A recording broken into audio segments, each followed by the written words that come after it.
Teachers exam study के YouTube channel में आप सभी दोस्तों का स्वागत है। मैं हूं विकास यादव। दोस्तों, आज हम लोग यहां पे देखेंगे चाइल्ड डेवलपमेंट और पेडागोजी के कुछ मोस्ट इंपॉर्टेंट क्वेश्चंस को, जो कि यूपी टेट और सी टेट के लिए बहुत ही इंपॉर्टेंट है। दोस्तों, यहां पे विभिन्न टेट के एग्ज़ाम होता है हर स्टेट में, वहां से आपको 30 क्वेश्चंस को कलेक्ट कर लिया गया है और ये क्वेश्चंस बहुत ही इंपॉर्टेंट होने वाले हैं। दोस्तों, एमपी टेट का एग्ज़ाम जो है आपका पोस्टपोन्ड हो गया था, वो सितंबर महीने में फिर प्रस्तावित हो चुका है। सितंबर महीने में एमपी टेट का एग्ज़ाम होगा, जुलाई में आपका जो है सी टेट का एग्ज़ाम होगा, फिर उसके बाद आपका यूपी टेट का एग्ज़ाम होने वाला है। तो फर्स्ट क्वेश्चन है कि विकास की किस अवस्था में बुद्धि का अधिकतम विकास हो जाता है। बुद्धि का अधिकतम विकास की बात कर रहा है। बाल्यावस्था, शैशवावस्था, किशोरावस्था और प्रौढ़ावस्था। 4 ऑप्शन दिया गया है, इसका आंसर आपको करना है। तो इसका जो आंसर होने वाला है वो बी हो जाएगा। कौन सा? शैशवावस्था। शैशवावस्था में क्या होता है? बुद्धि का अधिकतम विकास हो जाता है। बुद्धि का अधिकतम विकास किस अवस्था में हो जाता है? शैशवावस्था में हो जाता है। दोस्तों, अगर आप यूपी टेट और सी टेट की तैयारी कर रहे हैं, बेस्ट तैयारी कर रहे हैं, तो मैं आपसे एक क्वेश्चन पूछता हूँ कि बहुबुद्धि का सिद्धांत किसने दिया था? बहुबुद्धि का सिद्धांत किसने दिया था? आप इसका आंसर आप नीचे कमेंट बॉक्स में ज़रूर बताइएगा। बहुबुद्धि का सिद्धांत किसने दिया था? बहुबुद्धि का सिद्धांत किसने दिया था? आप इसका आंसर ज़रूर कमेंट बॉक्स में बताइएगा। चलिए दोस्तों, दूसरा क्वेश्चन हम लोग देखते हैं कि शिशु का अधिकांश व्यवहार किस पे आधारित होता है? मूल प्रवृत्ति पे, नैतिकता पे, वास्तविकता पे या ध्यान पे? तो शिशु जो होता है उसका अधिकांश व्यवहार किस पे आधारित होता है? तो शिशु का अधिकांश व्यवहार जो होता है उसकी मूल प्रवृत्तियों पे आधारित होता है। शिशु का अधिकांश व्यवहार किस पे आधारित होता है? उसके मूल प्रवृत्ति पे आधारित होता है। चलिए, नेक्स्ट क्वेश्चन है कि शारीरिक वृद्धि और विकास को क्या कहते हैं? तत्परता कहते हैं, अभिवृद्धि, गतिशीलता या आनुवांशिकता? तो तीसरे नंबर का आंसर जो हो जाएगा वो क्या होगा? बी हो जाएगा, अभिवृद्धि। जो शारीरिक विकास होता है और उसका जो वृद्धि होता है उसे हम लोग अभिवृद्धि कहते हैं। नेक्स्ट क्वेश्चन है कि शैशवावस्था के लिए उत्तम शिक्षण विधि क्या है? शैशवावस्था के लिए उत्तम शिक्षण विधि की बात कर रहा है। मॉन्टेसरी विधि, खेल विधि, किंडरगार्टन विधि या ये सभी? तो जो शैशवावस्था होता है, शैशवावस्था में बच्चों को मॉन्टेसरी विधि के द्वारा भी शिक्षण दिया जाता है, खेल विधि के द्वारा भी, किंडरगार्टन विधि के द्वारा भी। तो ये सारे आंसर गलत हो जाएंगे और ये सब ये डी ऑप्शन सही हो जाएगा। नेक्स्ट क्वेश्चन है कि बाल विकास में क्या होता है? बाल विकास में प्रक्रिया पर बल होता है, वातावरण एवं अनुभव की भूमिका पर बल होता है, गर्भावस्था से किशोरावस्था तक का अध्ययन होता है या उपयुक्त सभी? तो बाल विकास में ये तीनों चीज़ें आ जाती हैं। बाल विकास में बच्चे के गर्भावस्था से लेकर किशोरावस्था तक का भी अध्ययन किया जाता है, वातावरण और अनुभव की भूमिका पर बल भी दिया जाता है। तो इसका जो आंसर हो जाएगा डी हो जाएगा। दोस्तों, ये यूपी टेट 2014 का क्वेश्चन है। देखिए यहाँ पे 6 नंबर क्वेश्चन है कि बाल विकास का अध्ययन का क्षेत्र है। बाल विकास के अध्ययन का क्षेत्र क्या है? बाल विकास की विभिन्न आवश्यकताओं का अध्ययन, या दूसरा है वातावरण का बाल विकास पर पड़ने वाले प्रभाव का अध्ययन, वैयक्तिक विभिन्नता का अध्ययन या उपयुक्त सभी? तो इसका जो आंसर हो जाएगा डी हो जाएगा, उपयुक्त सभी। नेक्स्ट क्वेश्चन है कि संवेग का शाब्दिक अर्थ क्या है? संवेग का शाब्दिक अर्थ क्या है? क्रोध और भय, स्नेह और प्रेम, उत्तेजना तथा भाव में उथल पुथल या इनमें से कोई नहीं? तो संवेग का जो शाब्दिक अर्थ होता है उत्तेजना तथा भाव में उथल पुथल। इसका आंसर सी सही हो जाएगा। नेक्स्ट क्वेश्चन है कि विकास के किस काल को अत्यधिक दबाव और तनाव का काल कहा जाता है? किशोरावस्था को, प्रौढ़ावस्था को, मध्यावस्था को या वृद्धावस्था को? तो इसका जो आंसर होने वाला है वो किस अवस्था को तनाव, तो इसका जो आंसर हो जाएगा ये हो जाएगा किशोरावस्था को। किशोरावस्था को क्या कहा जाता है? जो है अत्यधिक दबाव और तनाव का काल कहा जाता है, जिसे एडोलसेंस भी कहते हैं। हम किशोरावस्था को क्या कहते हैं? एडोलसेंस भी कहते हैं। नेक्स्ट क्वेश्चन है कि पूर्वाग्रही किशोर किशोरी अपनी किसके प्रति कठोर होते हैं? तो अपनी समस्या के प्रति कठोर होते हैं। इसका आंसर जो हो जाएगा ये सही हो जाएगा। नेक्स्ट क्वेश्चन है कि माँ बाप के साय से बाहर निकलकर अपने साथी बालकों के संगत को पसंद करना संबंधित है किशोरावस्था से, पूर्व किशोरावस्था से, उत्तर बाल्यावस्था से या शैशवावस्था से? तो 10 नंबर का आंसर जो हो जाएगा वो बी हो जाएगा, पूर्व किशोरावस्था से। नेक्स्ट क्वेश्चन है कि अभिवृत्ति संप्रत्यय है। अभिवृत्ति संप्रत्यय क्या है? संज्ञान परक, क्रियापरक, संवेग परक या उपयुक्त सभी? तो अभिवृत्ति जो होता है अभिवृत्ति संप्रत्यय क्या होता है, संवेग परक भी होता है, क्रियापरक भी होता है और संज्ञान परक भी होता है। तो उपयुक्त सभी इसका आंसर हो जाएगा।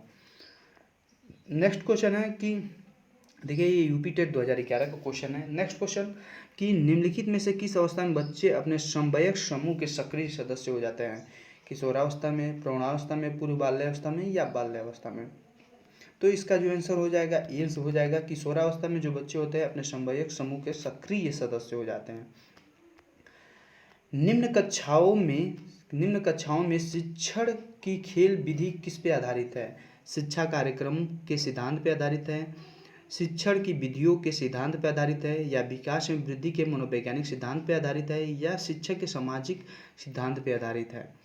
तो इसका जो आंसर हो जाएगा 13 का आंसर हो जाएगा सी हो जाएगा, विकास एवं वृद्धि के मनोवैज्ञानिक सिद्धांत पर आधारित है जो खेल विधि होता है। नेक्स्ट क्वेश्चन है कि बच्चों के संज्ञानात्मक विकास को सबसे अच्छे तरीके से कहाँ परिभाषित किया जा सकता है, खेल के मैदान में, विद्यालय एवं कक्षा में, ऑडिटोरियम में या घर में। तो बच्चे के संज्ञानात्मक विकास की जब भी बात करता है, आपको किसी भी एग्जाम में जब भी बात करता है और संज्ञानात्मक विकास की बात करता है अच्छे तरीके से, तो सबसे उपयुक्त आंसर क्या होता है, विद्यालय और कक्षा। चलिए नेक्स्ट क्वेश्चन है कि प्रारंभिक शिक्षण के लिए बाल मनोविज्ञान का ज्ञान आवश्यक क्यों है, बाल मनोविज्ञान का ज्ञान आवश्यक क्यों है। यह बच्चों को अनुशासित बनाने में सहायता करता है, परीक्षा के परिणाम में उन्नति होती है, या बच्चों को अभिप्रेरित करने के सुविधाजनक तरीका बन जाता है, या यह बच्चों के व्यवहार को समझने में शिक्षक की सहायता करता है। तो 15 का जो आंसर हो जाएगा वो क्या होगा, डी हो जाएगा कि यह बच्चों के व्यवहार को समझने में शिक्षक की सहायता करता है। नेक्स्ट क्वेश्चन है कि बचपन को सांप्रदायिक दृष्टिकोण की मान्यता है, बहुत तरीके से बच्चे के प्राप्त वयस्क के बराबर होते हैं। दूसरा है कि बच्चे के प्राप्त वयस्कों के रूप में सबसे अच्छा माना जाता है, या इसका आंसर सी है कि बच्चे के आधारित रूप से प्रतीक्षा अवधि है, या डी कि बच्चा वृद्धि परिवर्तन और अनूठी अवधि है। तो 16 का जो आंसर हो जाएगा वो डी हो जाएगा कि बचपन जो होता है वो वृद्धि एवं परिवर्तन की एक अनूठी अवधि है। नेक्स्ट क्वेश्चन है कि बाल विकास को परिभाषित करने का अध्ययन क्षेत्र क्या है। तो यूपी टेट 2011 सेकेंड पेपर में पूछा गया है कि बाल विकास को परिभाषित करने का अध्ययन क्षेत्र है जो मानवीय सामर्थ्यों में परिवर्तन का परीक्षण करता है, जीवन अवधि के दौरान व्यवहार की व्याख्या में ढूंढेगा, या सी है कि बच्चे की वयस्क तथा वरिष्ठ नागरिकों के साथ तुलना करेगा, या डी है कि बच्चे के संज्ञानात्मक और सामाजिक तथा दूसरे सामर्थ्यों का क्रमिक विकास के लिए उत्तरदायी होगा। तो इसका जो आंसर 17 का हो जाएगा वो डी हो जाएगा कि जो किसी भी बच्चे के संज्ञानात्मक, सामाजिक तथा दूसरे सामर्थ्य के क्रमिक विकास के लिए उत्तरदायी होगा। नेक्स्ट क्वेश्चन है कि बच्चे में संवेगात्मक समायोजन प्रभावी होता है, व्यक्तित्व निर्माण में, कक्षा शिक्षण में, अनुशासन में, या ये सभी। तो इसका जो आंसर हो जाएगा वो डी हो जाएगा कि जो बच्चे में संज्ञानात्मक समायोजन होता है वो व्यक्तित्व के निर्माण में भी प्रभावी होता है, कक्षा शिक्षण में भी और अनुशासन में भी प्रभावी होता है। चलिए नेक्स्ट क्वेश्चन हम लोग यहाँ पे देख लेते हैं कि अवधारणा का विकास मुख्य रूप से किसका हिस्सा है, अवधारणाओं का विकास मुख्य रूप से किसका हिस्सा है। तो इसका जो आंसर हो जाएगा बौद्धिक विकास, शारीरिक विकास, सामाजिक विकास या संवेगात्मक विकास। तो आंसर जो हो जाएगा वो ये हो जाएगा बौद्धिक विकास। नेक्स्ट क्वेश्चन है कि विकास शुरू होता है उत्तर बाल्यावस्था से, प्रसव पूर्व अवस्था से, शैशवावस्था से या पूर्व बाल्यावस्था से। तो विकास जो बच्चे का शुरू हो जाता है वो कब से शुरू हो जाता है, प्रसव पूर्व अवस्था से। जब बच्चा माँ के गर्भ में रहता है तभी से विकास जो होता है शुरू होने लगता है। नेक्स्ट क्वेश्चन है कि निम्नलिखित में से कौन सा सिद्धांत पाठ्य योजना में सम्मिलित नहीं है, उद्देश्यों की स्पष्टता, शिक्षण का ज्ञान, योजना की दृढ़ता या विद्यार्थियों का ज्ञान। तो इसका जो आंसर होगा वो क्या होगा, सी हो जाएगा, योजना की दृढ़ता।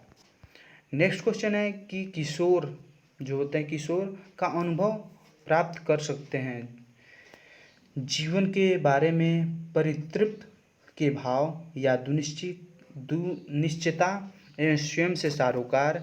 सी हो जाएगा बचपन में किए गए अपराधों के प्रति डर का भय या आत्मसिद्धि का भाव।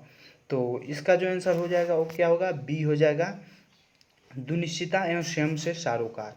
चलिए नेक्स्ट क्वेश्चन है कि निम्नलिखित में से कौन सा आयु समूह परिवर्ती बाल्यावस्था श्रेणी के अंतर्गत आता है।